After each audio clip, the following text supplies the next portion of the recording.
कहीं आप भी तो वही शख्स नहीं जो अपनी पहली मुलाकात में ही बस कुछ ही मिनट्स में अपनी ज़िंदगी की सारी पर्सनल बातें अगले इंसान के साथ शेयर कर देते हैं, या फिर कभी आपके साथ ऐसा हुआ हो कि बात शेयर करने के बाद आपने ये सोचा हो कि मैंने ऐसा क्यों किया या मुझे ऐसा नहीं करना चाहिए था। ओवर शेयरिंग हमेशा अटेंशन हासिल करने के लिए नहीं की जाती।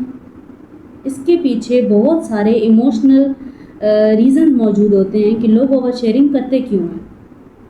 आज की वीडियो में हम जानेंगे कि लोग ओवर शेयरिंग क्यों करते हैं, या फिर इस चीज़ का उनकी पर्सनल और प्राइवेट लाइफ पे क्या इफ़ेक्ट हो सकता है। सबसे पहले हमें ये समझना है कि ओवर शेयरिंग होती क्या है। ओवर शेयरिंग वो चीज़ है जो एक इंसान अपनी ज़िंदगी के या तो बहुत प्राइवेट चीज़ें या फिर बहुत पर्सनल चीज़ें अगले इंसान के साथ शेयर कर देता है, उसको बता देता है। लेकिन सवाल ये उठता है कि ऐसा लोग करते क्यों हैं। तो सबसे पहला रीज़न है इमोशनल कनेक्शन। लोग इमोशनल कनेक्शन बिल्ड करने के लिए अपनी सारी प्राइवेट चीज़ें अगले इंसान को बता देते हैं ताकि वो उनके साथ कनेक्टेड फील करे। उन्हें ऐसा महसूस होता है कि अगर हम अपनी प्राइवेट चीज़ें उनके साथ जल्दी शेयर करेंगे तो हमारा कनेक्शन भी जल्दी बिल्ड होगा और हमारा ट्रस्ट भी जल्दी बिल्ड होगा, जबकि ये चीज़ उनके रिलेशनशिप पे बहुत असर करती है और कभी कभी गलत असर भी कर जाती है। सेकेंड रीज़न आता है लोनलीनेस, यानी अकेलापन।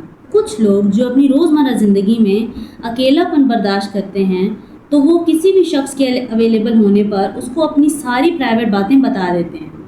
उनके अंदर का वो एक स्टकिंग पॉइंट जो होता है जिसमें वो चीज़ें स्टक करके रखते हैं, वो कोई एक ऐसा मौका आने पर अपनी सारी चीज़ें शेयर कर देते हैं जो कि उनकी लाइफ के लिए आगे चल के मुश्किल पैदा कर सकता है। Third reason is anxiety and less boundaries building.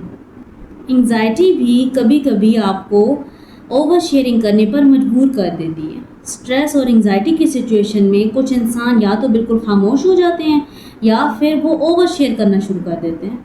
And less boundaries मतलब जो लोग बचपन से बहुत वीक बाउंड्रीज में रहे होते हैं, जिनको पता ही नहीं होता कि प्राइवेट और प्रोफेशनल लाइफ को फ़र्क कैसे रखना, उनके दरमियान में एक दीवार कैसे बनानी है, तो वो लोग हमेशा आगे चल के अपनी प्राइवेट और अपनी पर्सनल लाइफ को बिल्कुल भी पर्सनल नहीं रख पाते। वो हर चीज़ ओवर शेयर करने के आदी हो जाते हैं। Fourth thing is validation. कुछ लोग इमोशनल वैलिडेशन हासिल करने के लिए अपनी सारी बातें अगले इंसान को बता देते हैं, सिर्फ ये सुनने के लिए कि तुम ठीक हो, या फिर तुमने जो किया वो बहुत मुश्किल था, या फिर मैं तुम्हारे साथ हूँ। अब हम बात करेंगे कि इस चीज़ का नुकसान क्या है। ओवर शेयरिंग आपकी लाइफ पे क्या इम्पैक्ट डालती है। Disadvantages of over sharing. Number 1 is लोग आपको मैनिपुलेट करना शुरू कर देते हैं। नंबर 2 इज़ वो आपकी प्राइवेट लाइफ में इंटरफेयर करना शुरू कर देते हैं। नंबर 3, समटाइम्स ये आपके रिलेशनशिप पे हेल्दी नहीं अनहेल्दी तौर पर इफ़ेक्ट कर सकता है। लोग आपसे दूर भी हो सकते हैं। हेल्दी रिलेशनशिप में बात हमेशा उस वक्त पे बताई जाती है जब उसकी ज़रूरत हो। वक्त से पहले बात बताकर उसकी वैल्यू को कम नहीं किया जाता। तो आपका क्या ख्याल है, आपने कभी कोई बात ओवर शेयर की है जिसका बाद में आपको रिग्रेट हुआ हो कि मैंने ऐसा क्यों किया है। ओवर शेयरिंग हमेशा अटेंशन हासिल करने के लिए नहीं की जाती। कभी कभी लोग कनेक्शन बिल्ड करने के लिए भी ओवर शेयरिंग करते हैं।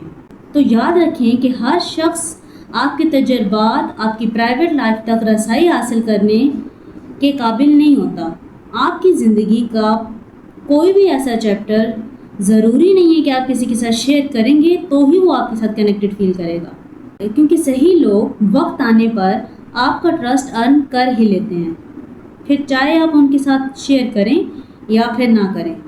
सो in your life be private and share when it's needed.